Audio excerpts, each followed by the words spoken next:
आप सभी को जय यीशु। इस प्रभात बेला में फिर एक बार हम एक परिवार के रूप में, समुदाय के रूप में या वैयक्तिक रूप में प्रभु को धन्यवाद देने और प्रभु से वरदान मांगने यहाँ पर एकत्रित हुए हैं। माता मरियम की मध्यस्थता से ईश्वर से हम प्रार्थना करें। हे स्वर्ग की रानी आनंद बना, हालेलुया, जिसको तूने जन्म दिया, हालेलुया, वो अपने कथनानुसार जी उठा। हालेलुया, परमेश्वर से हमारे लिए प्रार्थना कर। हालेलुया, आनंद बना और प्रसन्न हो कुंवारी मरिया। हालेलुया, प्रभु सचमुच जी उठा। हालेलुया। हम प्रार्थना करें। हे परमेश्वर, तूने अपने पुत्र हमारे प्रभु यीशु ख्रीस्त के पुनरुत्थान से संसार को आनंद दिया है। हमारी प्रार्थना सुन और ऐसा कर कि हम उसकी माँ कुंवारी मरिया के द्वारा अनंत जीवन का आनंद प्राप्त कर सकें। आमीन। पिता, पुत्र और पवित्र आत्मा की महिमा हो, जैसा कि वह आदि में थी, अब और अनंत काल तक सदा रहेगी। आमीन। पिता, पुत्र और पवित्र आत्मा की महिमा हो, जैसा कि वह आदि में थी, अब और अनंत काल तक सदा रहेगी। आमीन। पिता, पुत्र और पवित्र आत्मा की महिमा हो, जैसा कि वह आदि में थी, अब और अनंत काल तक सदा रहेगी। आमीन।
पिता और पुत्र और पवित्र आत्मा के नाम पर आमीन। हमारे प्रभु यीशु ख्रीस्त की कृपा, ईश्वर का प्रेम तथा पवित्र आत्मा का सहचर्य आप सबों को प्राप्त हो और आपको भी।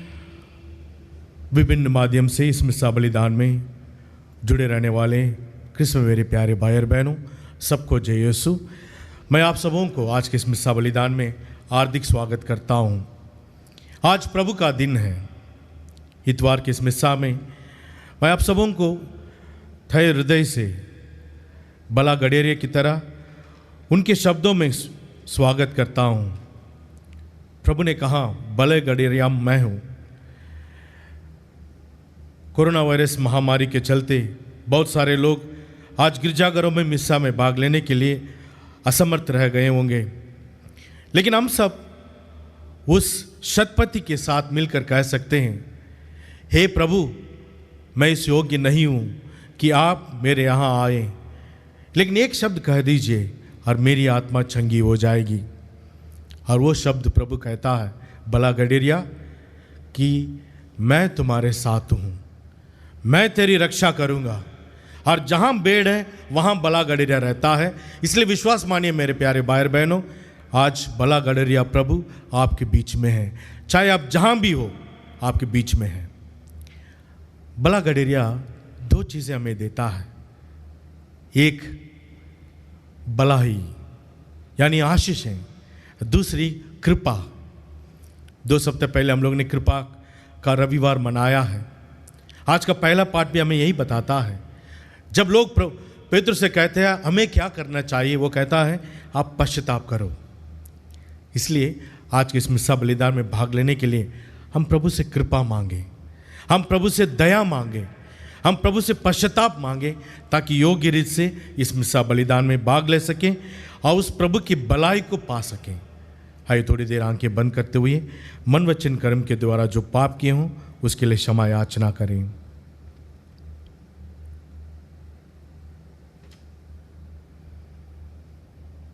हम सब मिलकर बोलें, ये भाई और बहनों, मैं सर्वशक्तिमान पिता ईश्वर और आप लोगों के सामने स्वीकार करता हूँ कि मैं मन वचन कर्म से और अपना कर्तव्य पूरा न करने से बार बार पाप किया है। मैं अपना दोष स्वीकार करता हूँ। इसलिए मैं धन्य कुमारी मरियम से, सब स्वर्गदूतों, सब संतों और आप लोगों से, ये भाई और बहनों, विनती करता हूँ कि आप लोग मेरे लिए प्रभु परमेश्वर से प्रार्थना करें। सर्वशक्तिमान ईश्वर हम लोगों पर दया करें और हमारे सारे पाप क्षमा कर हमको अनंत जीवन प्रदान करें। आमीन।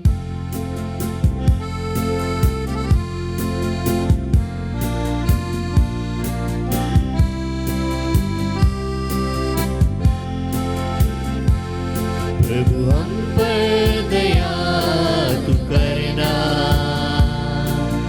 पाप क्षमा कर जीवन देना। प्रभु हम पर दया तू करना, पाप क्षमा कर जीवन देना। करुणा का तू सागर करता प्रभु जी, तू सबको प्यार। करुणा का तू सागर करता प्रभु जी, तू सबको प्यार। आए हैं प्रभु जी तेरी शरण में, निर्मल तू सबको बना दे। आए हैं प्रभु जी तेरी शरण में, निर्मल तू सबको बना दे। दया तू करना, पाप क्षमा कर जीवन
इस मिसा बलिदान में हम विशेषकर कोरोना वायरस से पीड़ित सभी बीमार व्यक्तियों के लिए प्रार्थना करें और इस बीमारी को मिटाने के लिए जितने लोग भी कोशिश कर रहे हों, हमारा सरकार, डॉक्टर्स, नर्सेस, मेडिकल स्टाफ, उन सबों के हाथों को ईश्वर मजबूत कर दें और जो भी मरे हैं उनकी आत्माओं को शांति प्रदान करें, दुखित परिवार को सांत्वना दें। इस कृपा के लिए हम लोग इस मिसा बलिदान में प्रार्थना करेंगे। हे सर्वशक्तिमान शाश्वत पिता, हमें ईश्वर के पद पर ले चल, जहाँ संतों की मंडली अनंत आनंद मनाती हैं, जहाँ गडेरिय क्रिस्त विराजमान है, वहीं उसकी विनम्र बेड़े भी पहुँचें। ऐसे कृपा कर उन्हें हमारे प्रभु और तेरे पुत्र यीशु क्रिस्त के द्वारा, जो ईश्वर होकर तेरे तथा पवित्र आत्मा के साथ युगानुग जीते और राज्य करते हैं। आमीन।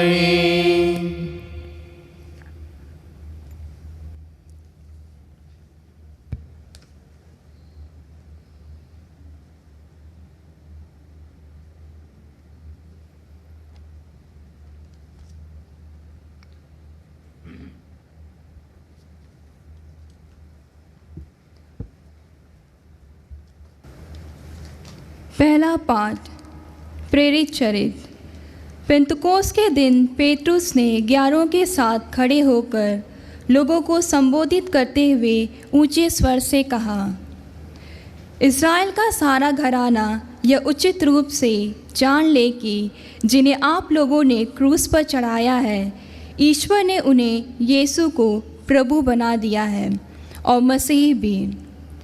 यह सुनकर वे मर्माहत हो गए और उन्होंने पेट्रुस तथा अन्य प्रेरितों से कहा, भाइयों, हमें क्या करना चाहिए? पेट्रुस ने उन्हें उत्तर दिया, आप लोग पश्चाताप करें। आप लोगों में से प्रत्येक अपने अपने पापों की क्षमा के लिए यीशु के नाम पर बपतिस्मा ग्रहण करें। इस प्रकार आप पवित्र आत्मा का वरदान प्राप्त करेंगे, क्योंकि वह प्रतिज्ञा आपके साथ तथा आपकी संतान के लिए है और उन सबों के लिए जो अभी दूर है और जिन्हें हमारा प्रभु ईश्वर बुलाने वाला है।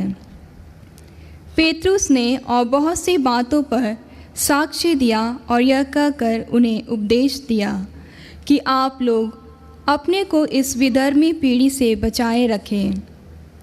उन्होंने पेट्रुस की बातें मानकर बपतिस्मा ग्रहण किया। उस दिन लगभग 3000 लोग शिष्यों में सम्मिलित हो गए। ये प्रभु की वाणी है। ईश्वर को धन्यवाद।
विश्राम के लिए जल के निकट ले जाता और मुझ में नवजीवन का संचार करता है।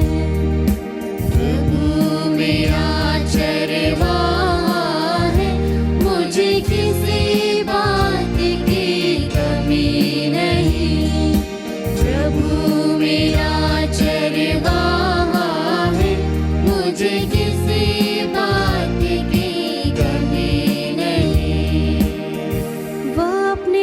का सच्चा है, वह मुझे धर्म मार्ग पर ले चलता है। चाहे अंधेरी घाटी होकर जाना ही क्यों ना पड़े, मुझे किसी अनिष्ट की आशंका नहीं है, क्योंकि तू मेरे साथ रहता है।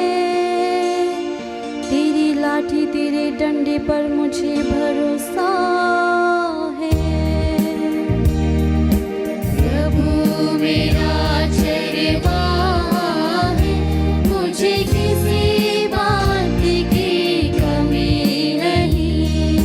प्रभु मेरा चरवाहा है, मुझे किसी बात की कमी नहीं। तू मेरे शत्रुओं के देखते देखते मेरे लिए खाने की मेज सजाता है। तू मेरे सिर पर तिल का विलेपन करता है, तू मेरा प्याला लबालब भर देता है। इस प्रकार तेरी भलाई और तेरी कृपा से मैं जीवन भर घिरा रहता हूँ। प्रभु का मंदिर ही मेरा घर है, मैं उसमें अनंत काल तक निवास करूँगा। प्रभु मेरा चरवाहा है, मुझे किसी बात की कमी नहीं। प्रभु मेरा चरवाहा है, मुझे किसी बात की कमी नहीं।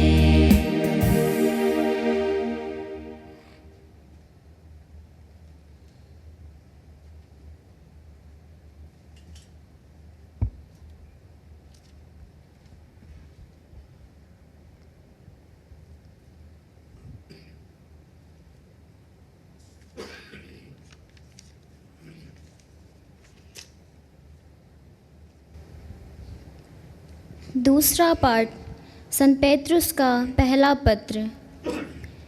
अच्छी तरह से काम करने के बाद यदि आपको दुख भोगना पड़ता है और आप उसे धैर्य से सहते हैं, तो यह ईश्वर की दृष्टि में पूर्ण कर्म है।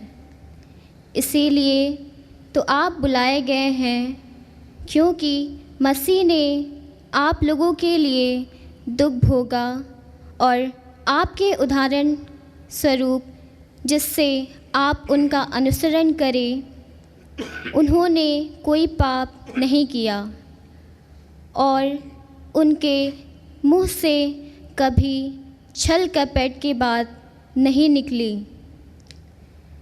जब उन्हें गाली दी गई तो उन्होंने उत्तर में गाली नहीं दी, और जब उन्हें सताया गया तो उन्होंने धमकी नहीं दी। उन्होंने अपने को उसी पर छोड़ दिया जो न्यायपूर्वक विचार करता है।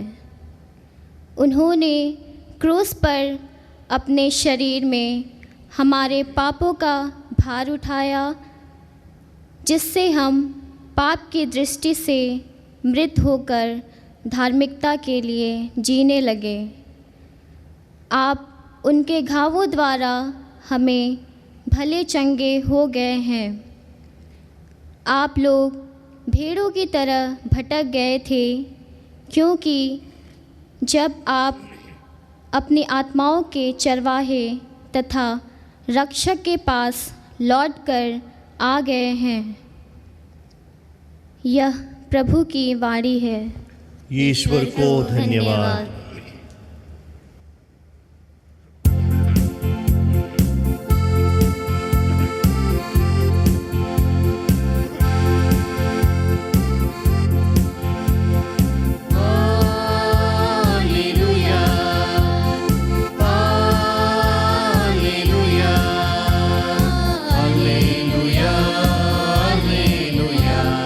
Hallelujah, hallelujah.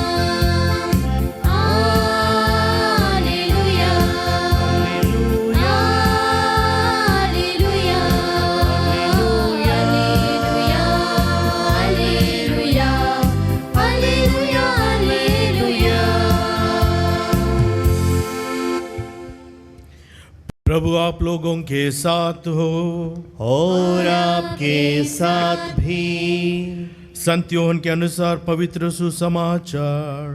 प्रभु की जय।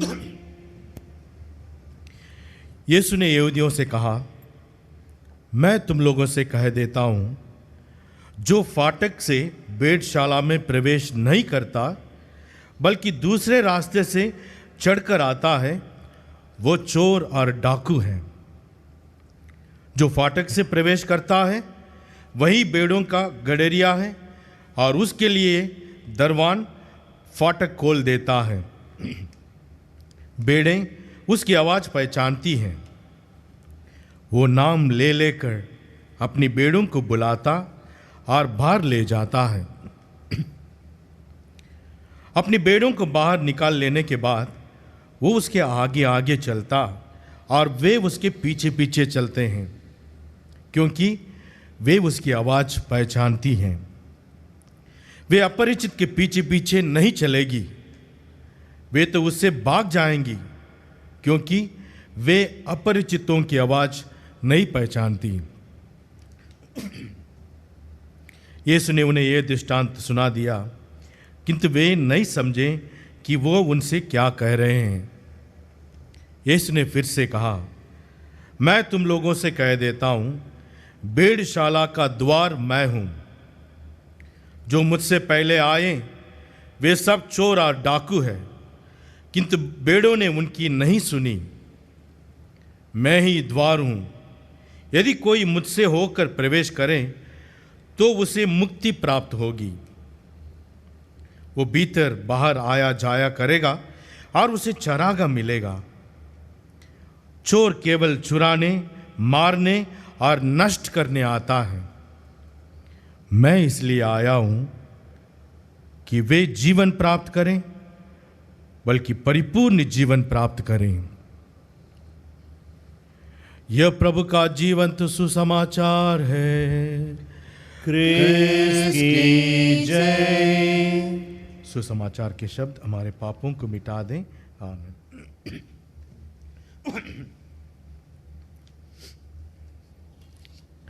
प्रभु कृष्ण मेरे प्यारे भाई और बहनों, आज का इस इतवार को यानी पास्का का चौथा इतवार को गडेरे इतवार कहते हैं। गुड शेपर्ड संडे इसलिए कहते हैं कि आज के तीनों पाठ स्तोत्र ग्रंथ से जो लिया गया है, भजन गीत और जय घोष सब बला गडेरे के बारे में बताता है। जैसे जय घोष में हम लोग ने सुना है, बला गडेरिया मैं हूँ, मैं अपनी भेड़ों को जानता हूँ और मेरी भेड़ें मुझे जानती हैं। और भजन गीत में हम लोग ने सुना है, प्रभु मेरा चरवाहा है, मुझे किसी बात की कमी नहीं है।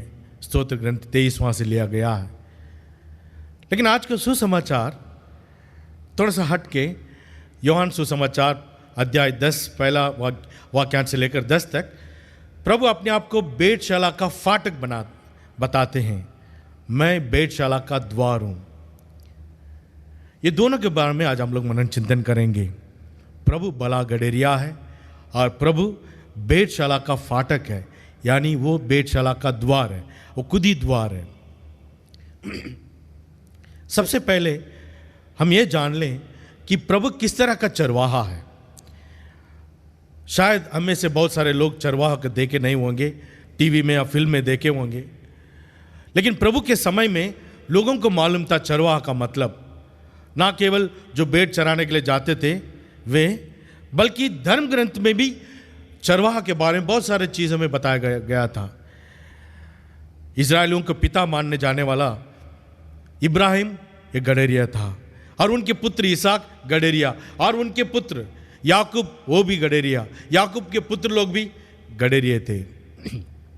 और इजराइल के राजा मानने वाले दाऊद राजा बचपन में गडेरिया ही थे। मीका ग्रंथ में लिखा गया था 2 अध्याय में कि प्रभु कहता है मैं ही इजराइल का रखवाल करूंगा, मैं गडेरिया बनूंगा। और उससे भी बढ़कर एजेकियल 34 अध्याय में हम लोग पढ़ते हैं, प्रभु कहता है मैं थक गया हूं इन गडेरियों से, मैं खुद ही अपने भेड़ों का चरवाहा बनूंगा।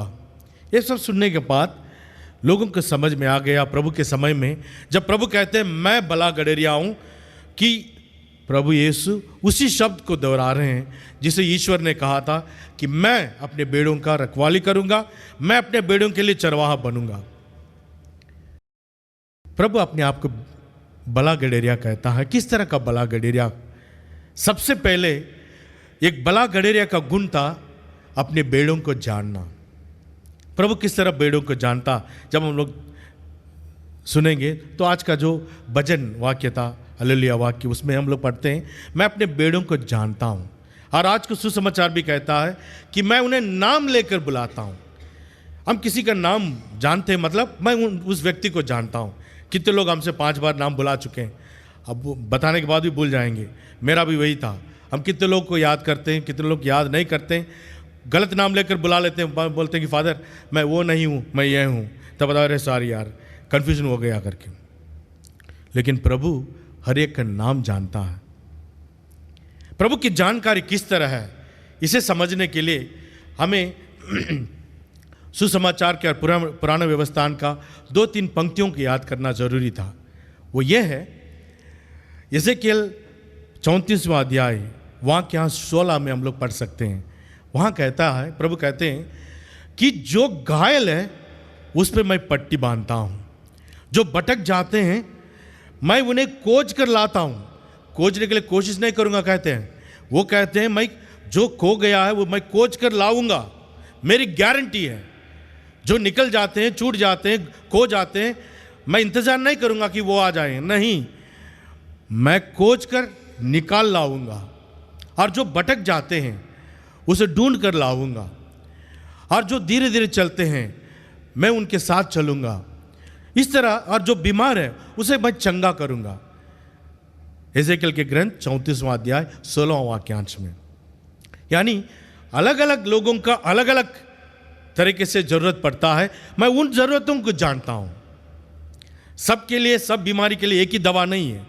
हर एक व्यक्ति के जो भी बीमारी है उसके लिए अलग अलग दवा देने वाला, देने के जानने वाला ईश्वर है। इसलिए जब प्रभु अपने आप को भला गडेरिया कहता है, वो हर एक भेड़ों को जानता है, हर एक भेड़ की क्या जरूरत है वो भी जानता है, उसके अनुसार उसके साथ व्यवहार करता है। जैसे कि पेरेंट्स, माता पिता हैं, अपने बच्चों के साथ किस तरह व्यवहार करते जानते हैं। कुछ लोगों को नजर डालो बच्चे सुधर जाएगा, और कुछ लोग इतना जिद्दी होते हैं कुछ भी करो वो नहीं मानेंगे। कुछ लोग मुलायम होते हैं, कुछ लोग जिद्दी होते हैं, उनके अनुसार मम्मी पापा लोग, पेरेंट्स लोग उनके साथ व्यवहार करते हैं। उसी तरह टीचर्स लोग, कुछ क्लास को पूरा छोड़ के चले जाइए, चुपचाप बैठकर अपना काम करेंगे, और कुछ क्लास को 1 सेकेंड के लिए नहीं छोड़ सकते, और उसके अनुसार व्यवहार करते हैं।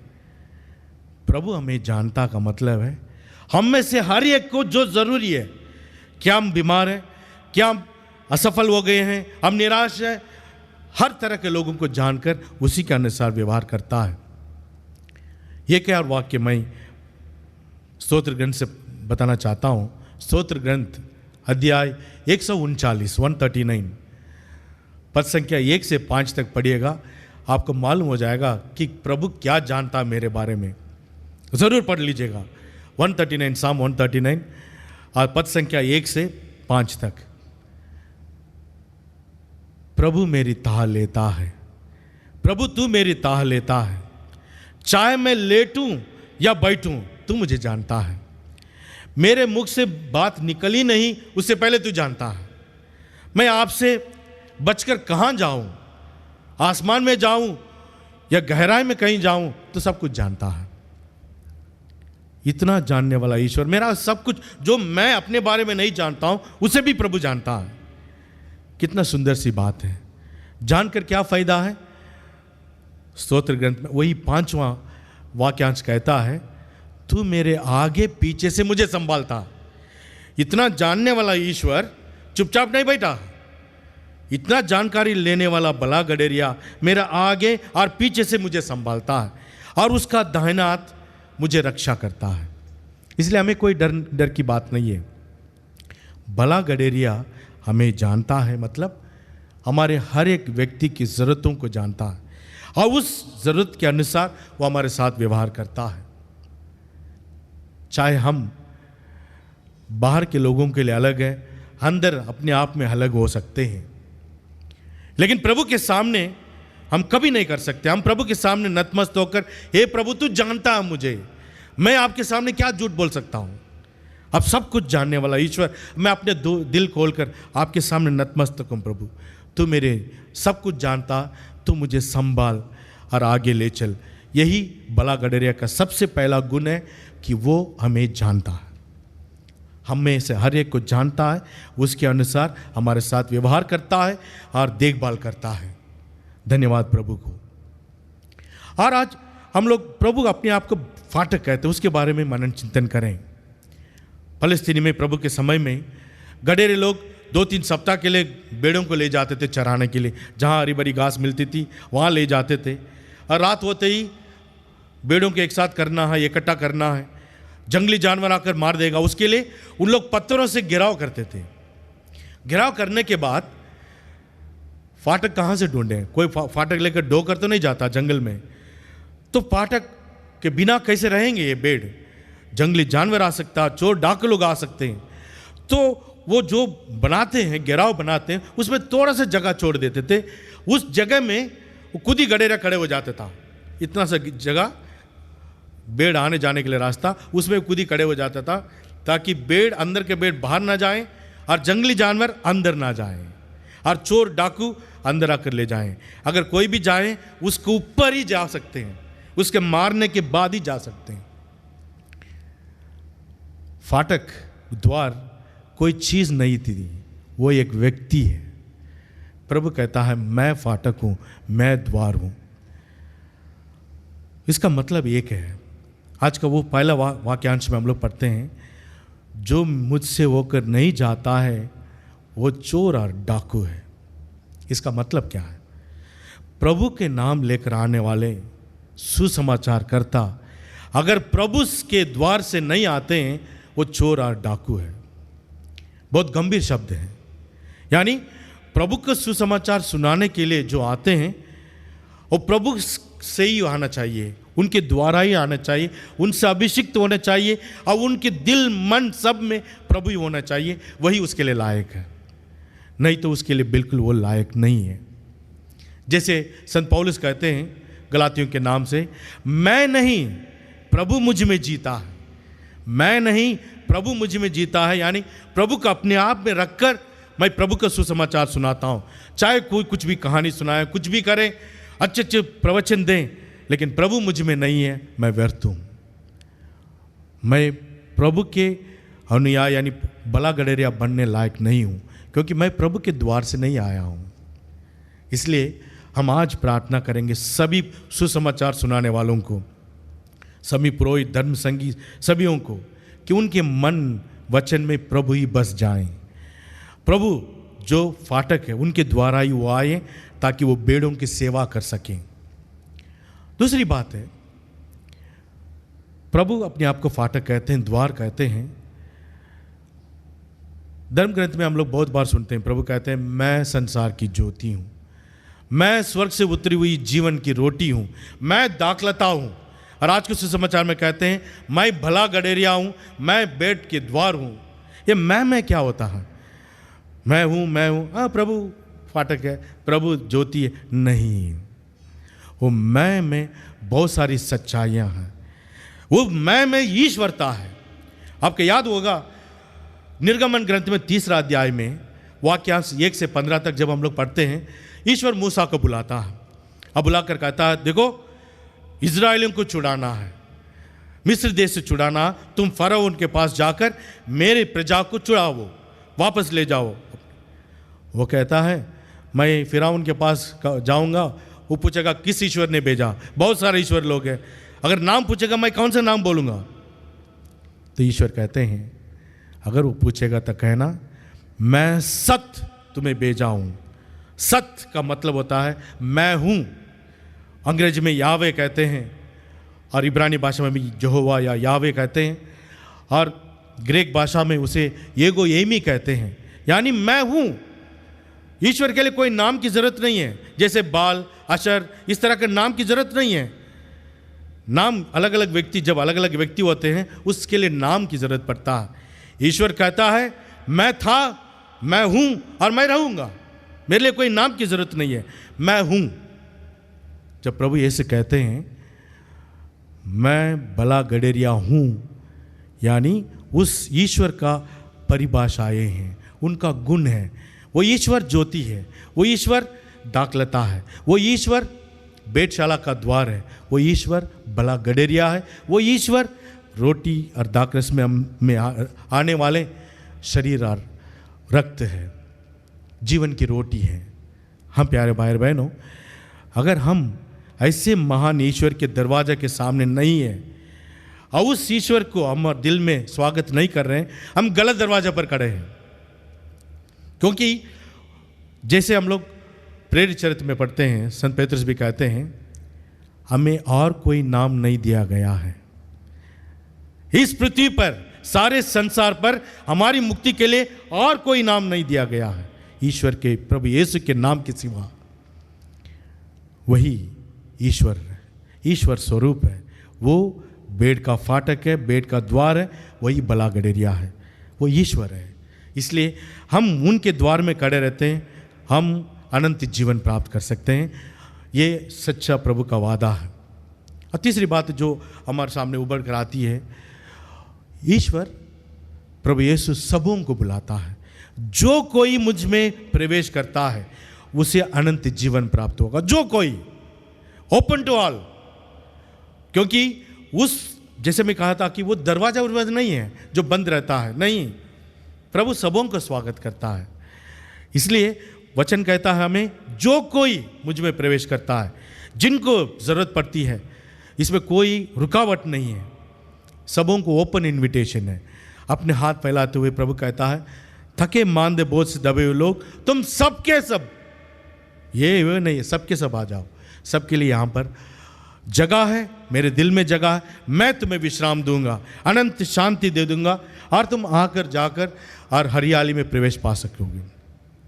आखिरी दो शब्द जो मैं प्रभु का भला गडेरिया का गुण के बारे में बताना, तो भला गडेरिया हमें सुरक्षा प्रदान करता है।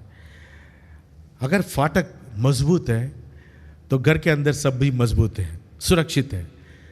प्रभु इसलिए कहते हैं हमारा जो द्वार है वो मजबूत है, कोई इसे हिला नहीं सकता। अंधकार के फाटक, अंधकार के शक्तियां उसे कुछ नहीं कर सकती है। वो जैसे चट्टान पर बनी हुई मकान की तरह है, कोई हिला नहीं सकता है।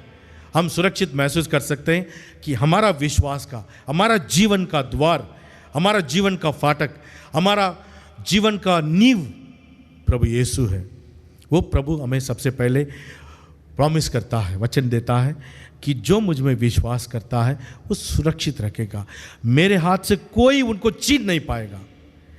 प्रभु कहते हैं मेरे हाथ से कोई उन्हें छीन नहीं पाएगा, मतलब तुम मेरे हाथ में सुरक्षित हो। और भला गडेरिया में आखिर में क्या देते हैं, जैसे मैंने शुरुआत में कहा था, भलाई और कृपा यानी दया हमें प्रदान करते हैं। प्रभु का वचन आखिर में कहता है वो हरियाली में अंदर बाहर जा सकते हैं, उन्हें अनंत जीवन प्रदान करेगा। अनंत जीवन, अनंत शांति जो केवल ईश्वर दे सकता, प्रभु यीशु के द्वारा। और प्रभु यीशु कहते हैं मैं आया हूँ, इसलिए आया हूँ ताकि तुम्हें जीवन मिले, संपूर्ण जीवन जिसमें कोई कमी नहीं। आज हम प्रभु के सामने यही निवेदन किए, भला गडेरिया मैं अपने जीवन को तेरे सामने रखता हूँ। तू मुझे जानता, सब कुछ जानता, मेरे कमजोरियों को जानता, उस कमजोरियों को ना देखते हुए मुझे संभाल, आशीष से भर दे ताकि मैं खुशी से दे सकूं, और जो भी मेरे पास है उससे मैं संतुष्ट रहूं, और जो मेरे साथ है उन्हें प्यार कर सकूं और आगे बढ़ सकूं। इसके लिए मुझे कृपा दे प्रभु। आमीन। पिता, पुत्र और पवित्र आत्मा के नाम पर आमीन।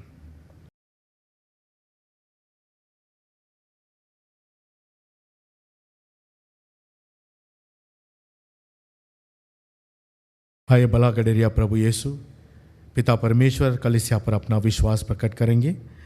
हम स्वर्ग और पृथ्वी के सृष्टिकर्ता सर्वशक्तिमान पिता ईश्वर में विश्वास करते हैं और उसके इकलौते पुत्र हमारे प्रभु यीशु ख्रिस्त में हम विश्वास करते हैं, जो पवित्र आत्मा के द्वारा गर्भ में आए और कुंवारी मरियम से जन्मे। उन्होंने पोंतियुस पिलातुस के शासन काल में दुख भोगा, वह क्रूस पर चढ़ाए गए, मर गए, दफनाए गए और अधोलोक में उतरे। वह तीसरे दिन मृतकों में से जी उठे, स्वर्ग गए, सर्वशक्तिमान पिता ईश्वर के दाहिने विराजमान है और वहां से जीवितों और मृतकों का न्याय करने आएंगे। हम पवित्र आत्मा, पवित्र कलीसिया, धर्मियों की सहभागिता, पापों की क्षमा, शरीर के पुनरुत्थान और अनंत जीवन में विश्वास करते हैं। आमीन। प्रिय भाई और बहनों, साधारण भेड़ और चरवाह के उदाहरण के माध्यम से यीशु हमें समझाते हैं कि हम उनकी आवाज़ सुनना और उनकी आज्ञाओं का पालन करना चाहिए। यीशु अपने अनुयायियों के लिए सब कुछ करते हैं, जैसे एक चरवाहा अपनी भेड़ों के लिए करता है। हम उनके माध्यम से पिता ईश्वर से प्रार्थना करें कि वो हमारा मार्गदर्शन और रक्षा करें और कहें, हे पिता हमारी प्रार्थना सुन। हे पिता हमारी प्रार्थना सुन। हमारे संत पिता सभी धर्माध्यक्षों, पुरोहितों, धर्मसंघियों और धर्म बहनों के लिए प्रार्थना करें ताकि वे मसीह की भेड़ रूपी विश्वासियों को भले चरवाहे के रूप में मुक्ति के मार्ग पर ले चलें। इसके लिए हम पिता ईश्वर से प्रार्थना करते हैं, हे पिता हमारी प्रार्थना सुन। हम दुनिया भर में फैले सभी ईसाइयों के लिए प्रार्थना करें ताकि पास्का के दौरान दोहराई गई अपनी प्रतिज्ञाओं के प्रति वचनबद्धता को पुनर्जीवित कर सकें और सच्चे चरवाहे यीशु के प्रेमपूर्ण संरक्षण में रह सके। इसके लिए हम पिता ईश्वर से प्रार्थना करते हैं, हे पिता हमारी प्रार्थना सुन। हम सभी क्रिस्तीय विश्वासियों के लिए प्रार्थना करें कि वह कैथोलिक समुदाय का प्रत्येक सदस्य यह दृढ़ विश्वास करे कि यीशु उसको उसके नाम से जानते हैं और वह उसे सुरक्षा प्रदान करते हैं। इसके लिए हम पिता ईश्वर से प्रार्थना करते हैं, हे पिता हमारी प्रार्थना सुन।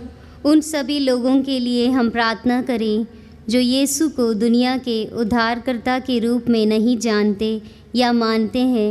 प्रभु उन पर दया करें और उन्हें बचाएं। इसके लिए हम पिता ईश्वर से प्रार्थना करते हैं, हे पिता हमारी प्रार्थना सुन। इस पवित्र यूकरिस्तीय समारोह में उपस्थित हम सभी विश्वासियों के लिए प्रार्थना करें जो ईश्वर का वचन सुनकर प्रबुद्ध हुए हैं। यीशु के बताए मार्ग पर चलते हुए हम अपने अनंत घर तक पहुंच सके। इसके लिए हम पिता ईश्वर से प्रार्थना करते हैं, हे पिता हमारी प्रार्थना सुन। आइए हम थोड़ी देर मौन होकर हमारी व्यक्तिगत एवं पारिवारिक आवश्यकताओं के लिए, हमारे देश के, विश्व की आवश्यकता के लिए हम मौन रूप में प्रार्थना करें।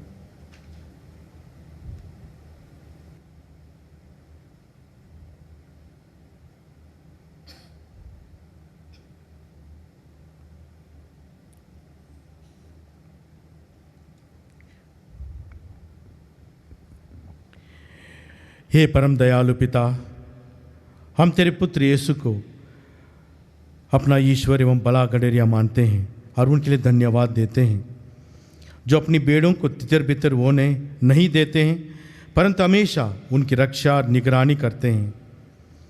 हमें यीशु की तरह विश्वासों को सच्ची दिशा में ले चलने के लिए हमारी सहायता कर। हम ये प्रार्थना करते हैं हमारे प्रभु क्रिस्त के द्वारा, आमीन।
रोटी अदा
प्यारे भाई और बहनों, प्रार्थना कीजिए कि सर्वशक्तिमान पिता ईश्वर मेरा और आप लोगों का यह बलिदान ग्रहण करें प्रभु के नाम की स्तुति महिमा के लिए और हमारे तथा हमारे समस्त कलीसिया के लाभ के लिए आप हमारे हाथों से बलिदान ग्रहण करें। हे प्रभु, कृपा कर कि पुनरुत्थान के आनंद से हमारा हृदय परिपूर्ण रहे। प्रायश्चित का जो बलिदान निरंतर चढ़ता है वो हमारे लिए अनंत आनंद का स्रोत बन जाए।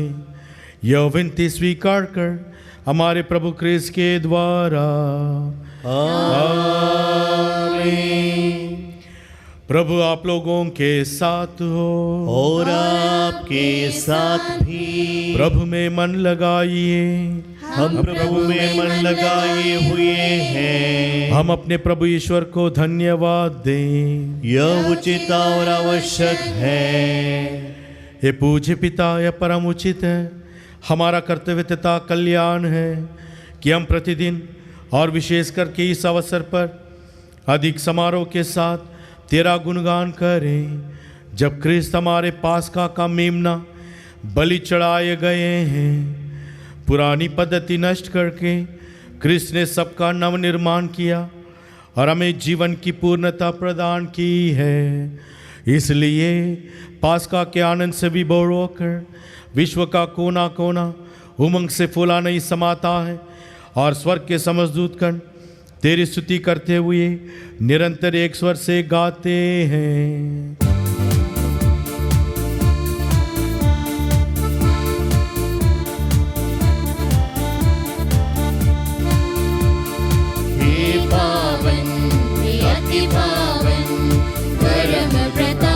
प्रभु परम प्रतापी प्रभु, हे पावन हे अति पावन परम प्रतापी प्रभु, परम प्रतापी प्रभु।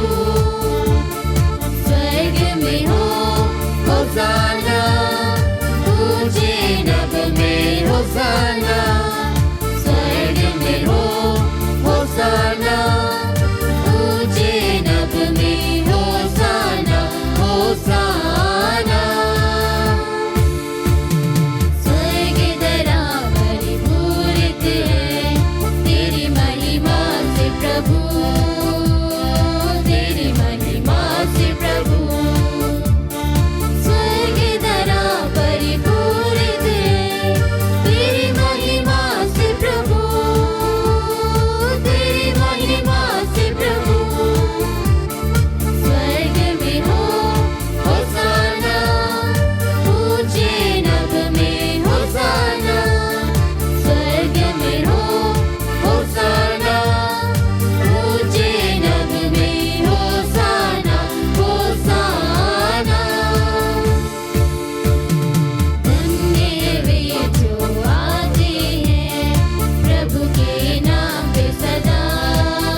हे परमपिता, तू वास्तव में पवित्र है, सारी पवित्रता का स्रोत है। हम तुझसे निवेदन करते हैं, तू उपहार अपने आत्मा के संस्पर्श से पवित्र कर दे कि हमारे प्रभु यीशु क्रिस्त का शरीर तथा रक्त बन जाए। जिस रात को यीशु स्वेच्छा से मृत्यु के लिए सौंपे गए, उन्होंने रोटी ली, तुझे धन्यवाद दिया और रोटी तोड़कर उसे अपने शिष्यों को देते हुए कहा, तुम सब इसे लो और खाओ, ये मेरा शरीर है जो तुम्हारे लिए बलि चढ़ाया जाएगा।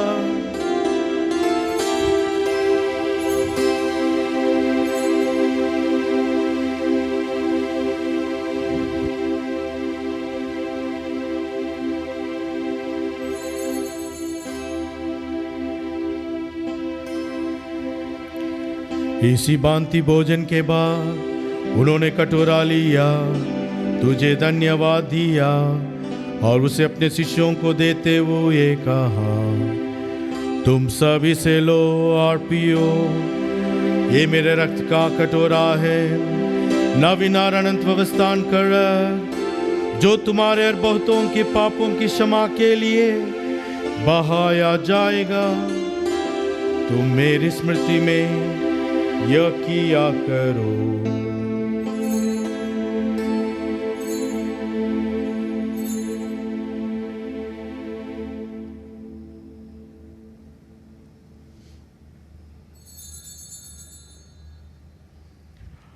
यह है हमारे विश्वास का रहस्य।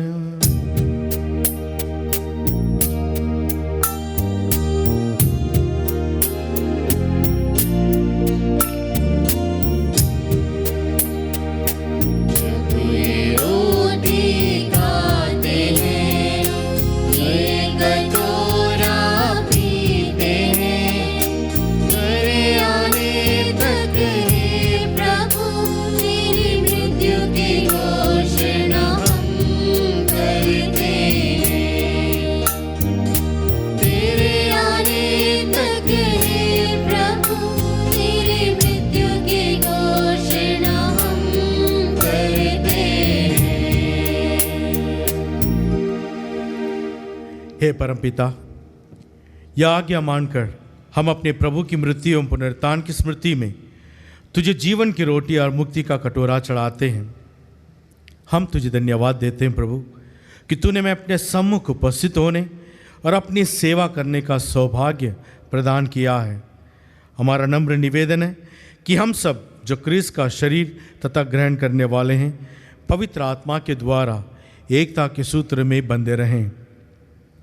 प्रभुवर हमारे संत पिता फ्रांसिस, हमारे धर्माध्यक्ष राफी मंजली, सभी याजकों, धर्म बहनों, पल्लीवासियों और विश्व भर में फैले अपनी कलीसिया की सुधि ले तथा हम सबों को प्रेम में सिद्ध बना दें। हे प्रभु, हमारे उन भाई बहनों की भी सुधि ले जो पुनरुत्थान की आशा में परलोक सिधार चुके हैं। उन्हें आज सभी मृतकों को अपने पुण्य दर्शन का सौभाग्य प्रदान कर हम सब पर दया दृष्टि डाल कि हम भी अनंत जीवन के सहभागी बने और ईश्वर की माता, हम सबों की माता धन्य कुंवारी मरियम, उनका शुद्ध वर संत योसेफ, प्रेरित गण और सब संतों के साथ जो युग में तेरे विश्वस्त सेवक सेविकाएं बने रहें, तेरा स्तुतिगान कर सकें तेरे पुत्र यीशु क्रिस्त के द्वारा।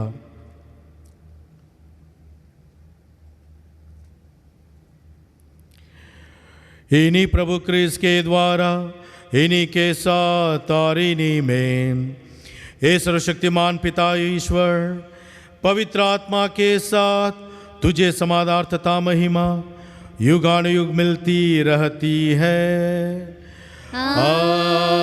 आमीन, आमीन, आमीन।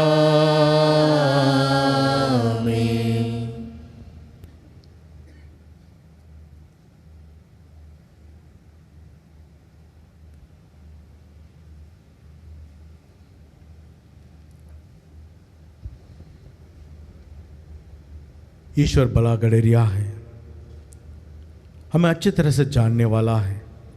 उनके समक्ष अपने हृदय खोलकर हमारे सारे ज़रूरतों को, कमजोरियों को, हमारे निवेदनों को रखें। विशेषकर उन सभी बीमार लोगों के लिए भी हम प्रार्थना करेंगे। ईश्वर उन सबों को जल्दी से जल्दी चंगाई का वरदान दें और इस पूरी पृथ्वी को कोरोना वायरस से छुटकारा दें। इस कृपा के लिए हम लोग प्रार्थना करें विश्वास के साथ, जैसे प्रभु यीशु ने स्वयं हमें सिखलाया है।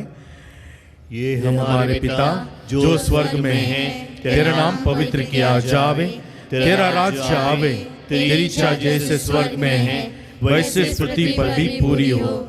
हमारा प्रतिदिन का आज हमें दे और हमारे अपराध हमें क्षमा कर, जैसे हम भी अपने अपराधियों को क्षमा करते हैं, और हमें परीक्षा में न डाल परंतु बुराई से बचा। हे प्रभु, हम तुझसे प्रार्थना करते हैं, सभी बुराइयों एवं बीमारियों से हमें बचा और इस जीवन में कृपापूर्वक शांति प्रदान कर। हम तेरी दया से सदा पाप से दूर और हर विपत्ति एवं दुर्घटना से सुरक्षित रहें और उस दिन की प्रतीक्षा करते रहें जब हमारे मुक्तिदाता यीशु ख्रिस्त फिर पकड़ होकर हमारी मंगलमय आशा पूरी करेंगे। क्योंकि तेरा राज्य, तेरा सामर्थ्य और तेरी महिमा अनंत काल तक बनी रहती है। हे प्रभु यीशु ख्रिस्त, तूने अपने प्रेरितों से कहा है, मैं तुम्हारे लिए शांति छोड़ जाता हूँ, अपनी शांति तुम्हें प्रदान करता हूँ। हे प्रभु, तुम्हारे हमारे पापों पर नहीं, अपनी कलीसिया के विश्वास पर दृष्टि डाल और हम सबों को शांति तथा एकता प्रदान कर तू युगानुग जीता राज्य करता है। आमीन। पुनर्जीवित प्रभु की शांति सदा आप लोग के साथ रहें और आपके साथ भी। आइए हम परस्पर शांति अभिवादन करें। शांति विस्मित।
देखिए ईश्वर का मेमना जो संसार का पाप पर लेता है, भला गडेरिया है। धन्य हम सब जो इनके भोजन में आज बुलाए जाते हैं। हे प्रभु, मैं इस योग्य नहीं हूँ कि आप मेरे यहाँ आवे, किंतु एक शब्द कह दीजिए और मेरी आत्मा चंगी हो जाएगी। क्रिस्त का शरीर तथा रक्त अनंत जीवन के लिए हम लोगों की रक्षा करते रहें। आमीन। आमीन। भला गडेरिया प्रभु यीशु अपने शरीर और लहू से हमें पोषित करते हैं। हमें से कई लोग उस प्रभु को इस वक्त ग्रहण नहीं कर पाते हैं। उस प्रभु को हमारे दिल में स्वागत करें।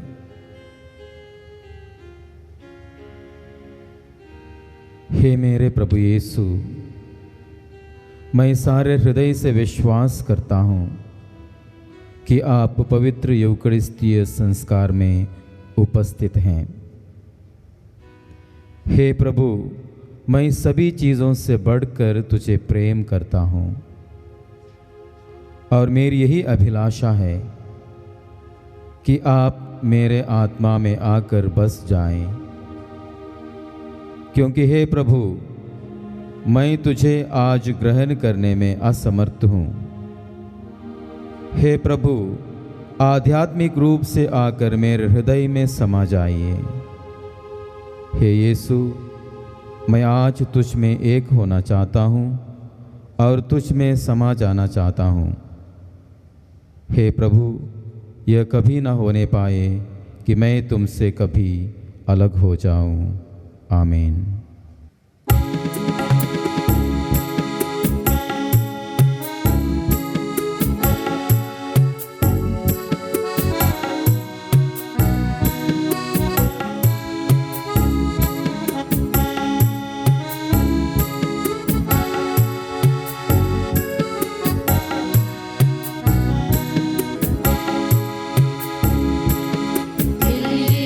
तरसता तुझे खुदा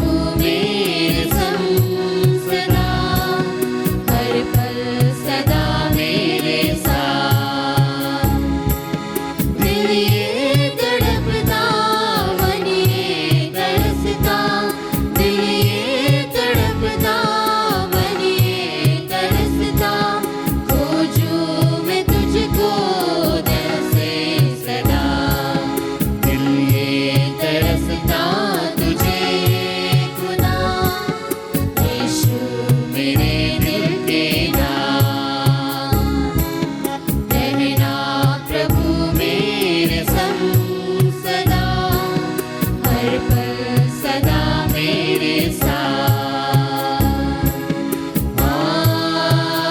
प्रभु तू दिल में प्रभु तू दिल में जीवन की रोटी तू आजा, दिल में मेरे तू समा जा, जीवन की रोटी तू आजा, दिल में मेरे तू समा जा,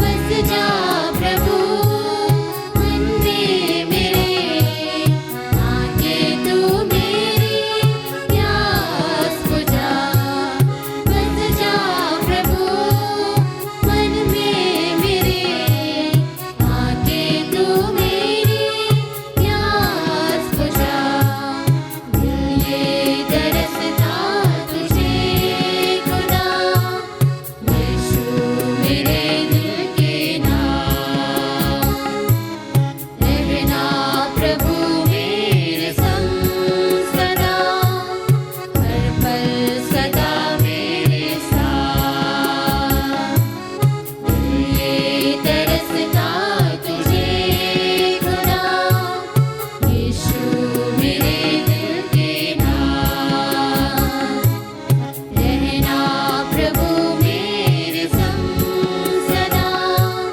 हर पल सदा मेरे साथ। प्रभु तू दिल में प्रभु तू दिल में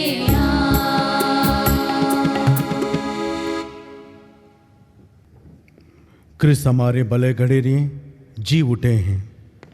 उन्होंने अपनी बेड़ों के लिए अपने प्राण निछावर कर दिए हैं। ऐसे महान प्रभु, आप जहाँ कहीं भी हो, आपके साथ रहकर, आपके आगे पीछे ऊपर चारों तरफ रहते हुए आपको रखवाली करें। आपके हर एक ज़रूरतों को जानने वाला प्रभु मन की शांति दें, सभी पापों से छुटकारा देते हुए आपके मन, हृदय एवं परिवार में शांति एवं आनंद से भर दें। आइए इस कृपा के लिए प्रार्थना करते हुए अंतिम आशीष के लिए हम लोग प्रार्थना करेंगे। हम प्रार्थना करें। हे ईश्वर, तू ही परम भला गडेरिया है। अपनी बेड़ों की रक्षा कर, जिन्हें तूने अपने पुत्र के रक्त से मुक्त किया है। इनको अनंत चरागाह में ले जाने की कृपा कर। ये प्रार्थना सुन ले हमारे प्रभु क्रिस्त के द्वारा। आमीन। प्रभु आप लोगों के साथ हो और आपके साथ भी। सर्वशक्तिमान ईश्वर पिता और पुत्र और पवित्र आत्मा आप सबों को आशीर्वाद प्रदान करें। आमीन। आप लोग विदा लें।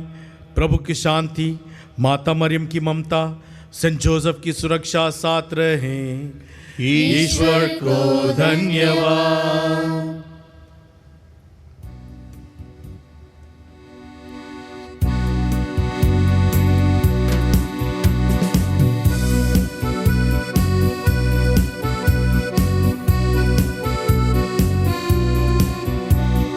जीत गया एक चतुर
कोरोना से सुरक्षा के लिए प्रार्थना।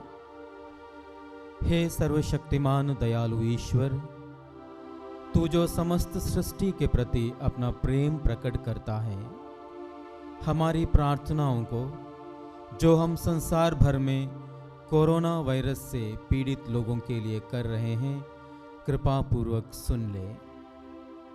हम आपके सम्मुख आकर इस प्रकोप के त्वरित नियंत्रण के लिए, बाधित लोगों की चंगाई के लिए व पीड़ितों के परिवारों के लिए निवेदन करते हैं।